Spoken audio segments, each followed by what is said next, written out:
Okay, folks, comic book writer and artist Neal Adams passed away at the age of 80, and although he was absolutely a legend and absolutely a hero, he was also not one of my favorite people. So let me just first start by saying there is absolutely no doubting his contributions to the realm of comic book art. His artwork is absolutely legendary.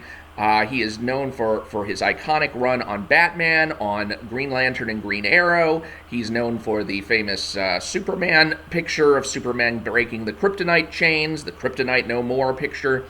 And he's done a whole host of work since then, and he's just an absolute legend in the business. No question about that. There's also no question that he's a hero to many comic book creators because he made a big push back in, I believe, the 70s and 80s for creator royalties, of getting creators better deals. He even tried to get better deals for Steve Ditko, who is the creator of, one of the co-creators of Spider-Man along with Stan Lee. And Ditko famously said, look, I knew what I was doing at the time. I signed a contract, and you don't have to try and get any money from me, but, thanks. But Neal Adams went above and beyond the call and did his level best to try and get as much pay and royalties and benefits as he could for comic book creators, and he will always be regarded as a hero for that. No question about that.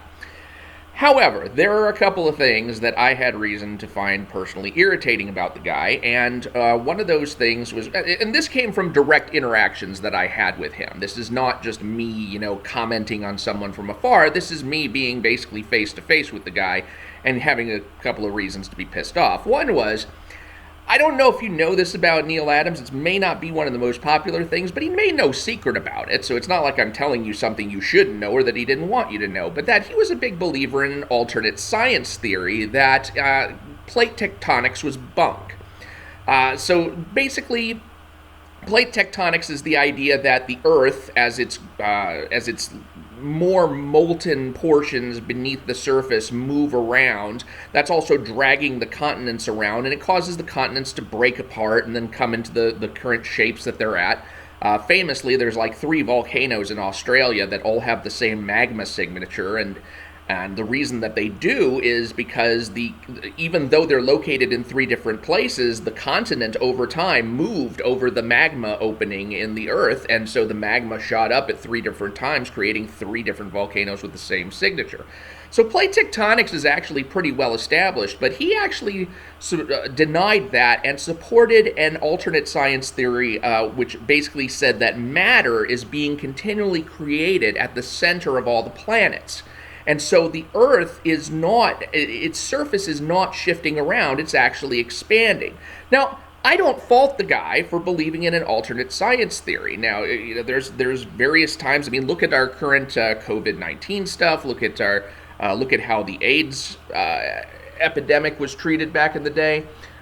There have actually been a lot of alternate scientific theories, and at the time that I had a chance to meet Neal Adams, I actually knew about some of these scientific theories. There's a great book called Kicking the Sacred Cow by James Hogan. James Hogan was a science fiction writer, but his science fiction was very heavy into trying to be hard science rather than soft science. And so he wrote a book that was a compilation of scientific theories that were off the beaten path. Things like intelligent design, things like red shift, blue shift, not meaning velocity but age in terms of galaxies. Things like what about Einstein's fields or the theories of relativity? Couldn't they also be translated into force fields?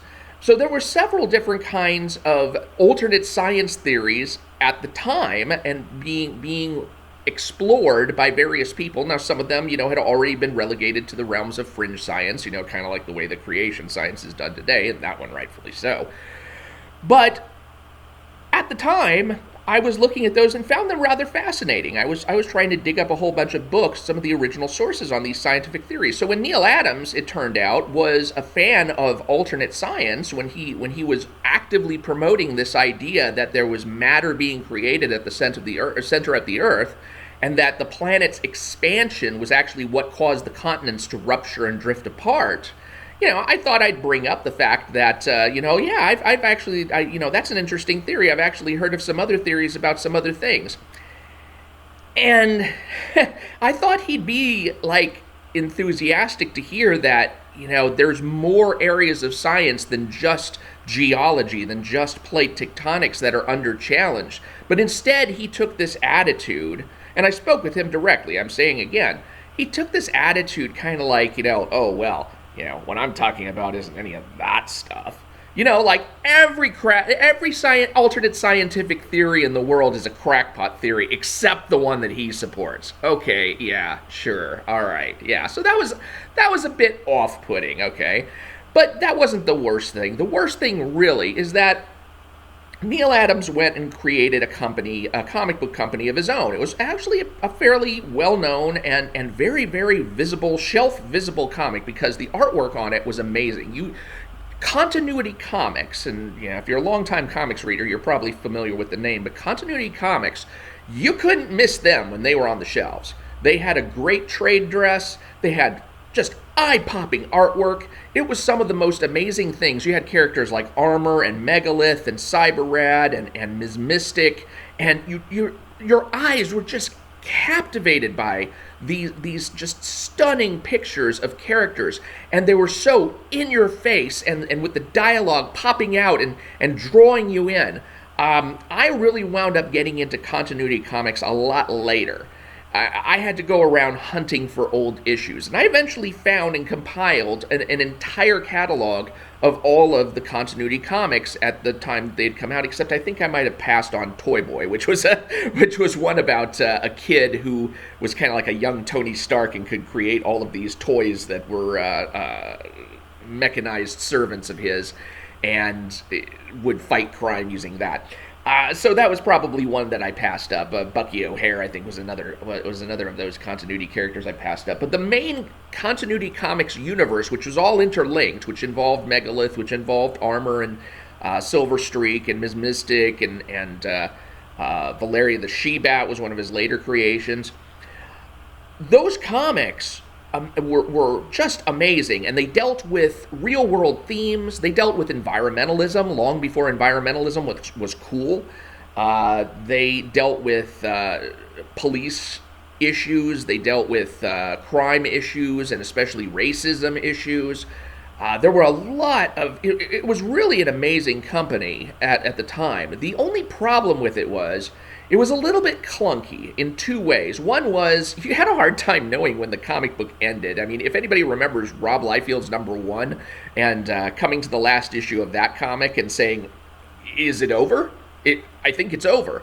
That was a big problem with Continuity Comics, and they generally ended not cleanly. There was very rarely was there a to be continued or an end at the final page to let you know that, okay, the story has come to a close.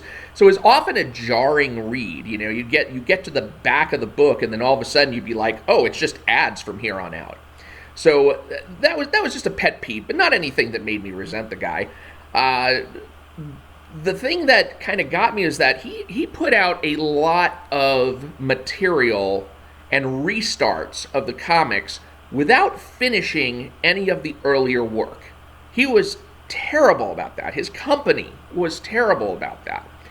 He would go through, for example, the first run of Armor went about, I want to say about 11 or 12 issues, and it was supposed to culminate in this 48-page long fight between the main protagonist, Armor, and his adversary, Rage.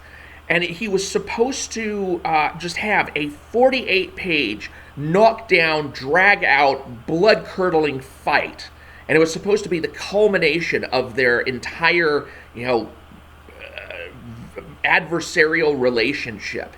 And that 12th or 13th issue came, and all of a sudden he just skipped right over it. It's like, we're going to do that in a special. We're going to have an Armor Rage special. We'll do that later. Right now, just keep reading from where you're going. Okay. Well, then they came out with another thing that was, probably it was the thing that attracted me most to the comic book company, was a crossover called Death Watch 2000. And Death Watch 2000 was an intercompany crossover involving all of the company's titles at the time. That was a 20-part series. and it had to do with a dragon awakening and threatening the Earth with nuclear and ozone layer destruction and making the world into a radioactive hell and all of that. And it got 19 of its 20 parts out, and then the last part was supposed to come out with Cyber Rad number 3. Now, Cyber Rad by that time already had a troubled history. And it had run for like 7 issues in its first series, and then it abruptly ended without resolving anything. It then had another number 1 issue, and then as part of Death Watch 2000, it had a first and a second issue in which Cyber-Rad was intricately involved with the plot. So Cyber-Rad number 3 was supposed to be Death Watch 2000's part 20.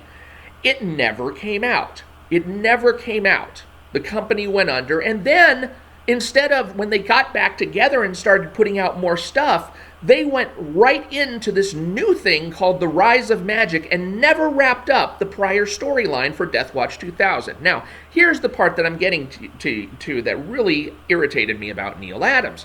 I don't know if it was at this same comic book convention or not, because I know I talked to him on at least 2 occasions, one face-to-face about the science stuff, and the other was as a questioner in the audience, asking him various questions about his endeavors. And so I asked him about Continuity Comics. I said, you've put out these things saying, hey, we've got the Armor Rage fight, we've got the last issue of this comic, we've got the last issue of Cyber Rad, which is the last part of Death Watch 2000. Do you actually have those things?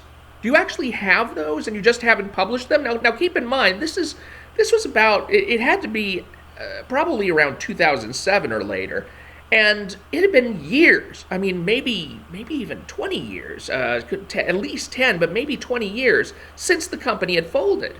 And this was getting into the days where, the reprint market was starting to pick up. You had Amazon.com and stuff starting to give you the 30% off discounts on the trade paperbacks or stuff. Maybe my timeline's a little crooked, but it was at the point where, look, the time is not going to be getting any better for this stuff to come out. So I just flat out asked him, I said, are you ever going to publish this stuff? And he basically said, when the money's right. And I just remember thinking, my God, you have created these properties that enthralled at least thousands, maybe tens of thousands of readers who created this fandom around you for, at least in part, this reason, this company. There are people who have probably died waiting to see how these stories ended. And you've got the stories. You have them in your back pocket. You've got them filed away in a safe somewhere, waiting to be produced. And you're not releasing them because the money's not right. And I'm a capitalist. I understand that whole idea about, waiting until you have a good opportunity. But come the frack on. It's 2022 now. He just died today, and he never released that material. And there's no excuse for that now. He could have done a Kickstarter. He could have done an Indiegogo.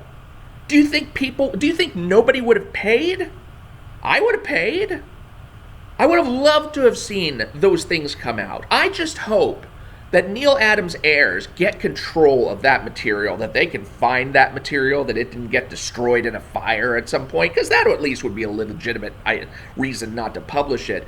But I hope it's still existing, and I hope that he left it to them to do with at their discretion, and that they finally give the readers of Continuity Comics, the readers that he left hanging for decades, the closure that they deserve. Because they really do deserve that. I've already given up. I got rid of most of my Continuity Comics material, so there's no way I'll ever try to have a complete set again.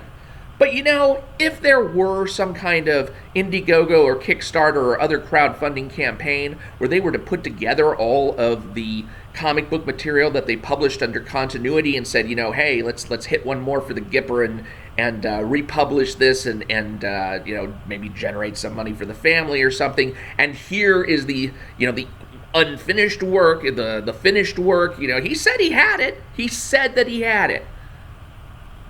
I would support something like that. I would love to see that come out because to have hidden that for so long from the fans who dedicated so much attention to your work because you were just waiting for a time when you could make the maximum dollar. That is what made Neal Adams not one of my favorite people. So, I don't know. Your mileage may vary. I mean, I'm kind of one of the people who thinks that George R.R. Martin needs to crank out those last Game of Thrones books by now, because I don't want to see him croak before that happens. And I've got friends who say, oh, well, he doesn't really owe his readership anything. He doesn't even have to finish the series if he wants. I'm like, what? I don't know. I don't know how y'all feel about it, but, Neal Adams, I'm sure he was a decent guy in a lot of ways, but his arrogance toward other forms of alternate science when he was so willing to trumpet his own pet theory, and his willingness to hold out for more money in the face of giving his readers the closure that they deserved, that just made him not one of my favorite people. And so that's just my opinion. Thank you for watching. I'm Mike Partika, and please do subscribe if you haven't already, and I will talk to you later.